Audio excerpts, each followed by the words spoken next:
బాధ అనిపిస్తూ ఉన్నది ఒక్కొక్క మాట మాట్లాడుతూ ఉంటే. వాడు ఈ భాష అంటాడు, ఒకడు ఆ భాష అంటాడు, వాడు బచ్చగాడు అంటాడు, వాడు కుక్క. ఇదా మీ సంస్కారం? ఒక పెద్ద మనుషులను పట్టుకొని మీరు ఇదా సంస్కారం అని మేము అడుగుతూ ఉన్నాం. మేము ఇలా ఒక్కొక్కటి మేము ఇప్పుడు కూడా మేము చెప్తా ఉన్నాను. ఇలా ఇదొక్కటే కాదు, తెలంగాణ ప్రతివానికి ఫ్యాషన్ అయిపోయింది.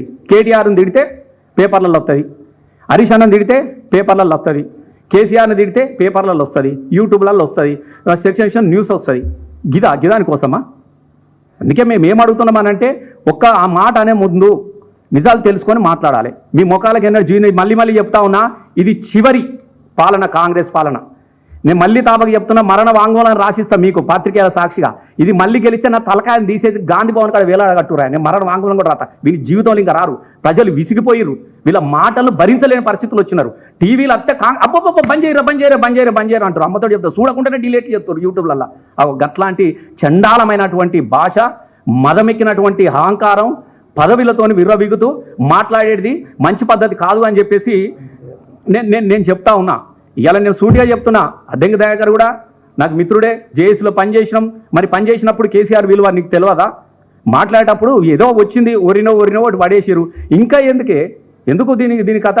నువ్వు ఒరితే నీకేమి ఇచ్చేయలేదు, వాళ్ళ తనక సస్తూరిగా వచ్చేలేదు. నేను ఇప్పుడు కూడా చెప్తా ఉన్నా, మేము కాంగ్రెస్, మేము ఇందిరమ్మ కాంగ్రెస్, మా కాంగ్రెస్. ఇవోయా హనుమంతరావు కన్నా పెద్ద సిపాయి వాను అని పదవి గుంజుకున్నారు మీరు.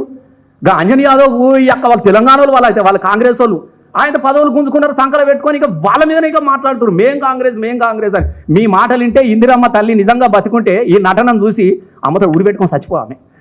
అకంతా నటిస్తున్నారు ఇందిరమ్మ అని చెప్పేసి. నేను ఒకటే చెప్తా ఉన్నా, స్థాయి తెలుసుకొని మాట్లాడండి, గొప్పగా ఎదగండి, ఎవరు వద్దంటలేరు. ఎస్, పాలన మీద చర్చ పెట్టండి. అడిగినారు, ఇలా హరీష్ అన్న కూడా అన్నాడు, మరి ఇప్పుడు నీళ్ళెట్లు ఇచ్చారు, పాలముల నీళ్ళెట్లు వచ్చినాయి అంటున్నా నేను. ఇలా గోదావరి మీద చర్చ పెట్టండి. ఇలా బనకచర్ల దాంది కూడా అవన్నీ ఎక్కడి నుంచి వచ్చినాయి చెప్పండి. ఇలా ఎందుకు రద్దు అయినాయి? కేసీఆర్, హరీష్ అన్న, కేటీఆర్ గారు వీళ్ళు మాట్లాడితేనే కదా ఇలా మళ్ళా జీవోలని. ఎస్, ప్రజల వైపు నిలబడ్డారు. మీకు ప్రజల చేత వాళ్ళకు పనిచేయడం మీకు చేత కాదు, మీరు మాట్లాడలేరు. మాట్లాడాలో మీద పడ్డ వాళ్ళ మాట ఏడవడం అనేది ఈ సరి అనేది కాదు. ఇంకొకటి అంటాడట వాడవాడు, మా దగ్గర ఉండే కమిషన్ల నారాయణ అని, మా దగ్గర ఎమ్మెల్యే గెలిచిండు.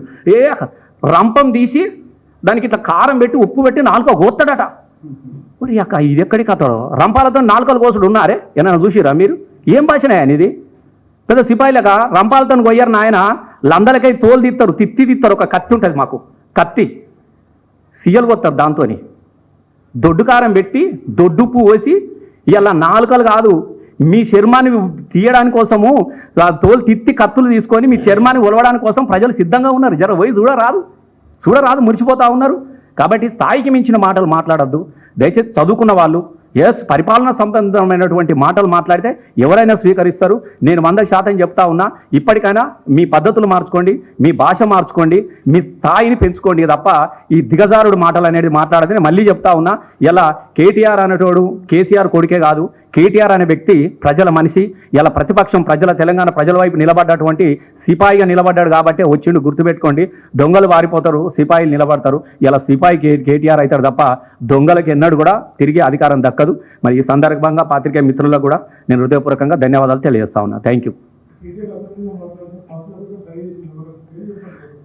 వీళ్ళందరూ ఇప్పుడు మాట్లాడేవాళ్ళు అందరూ ఒక్కరు కాదు, ఇద్దరు కాదు, మాట్లాడేవాళ్ళు అందరూ ఉన్నారు కదా, ఒక్కరు కాదు అందరూ ఉన్నారు.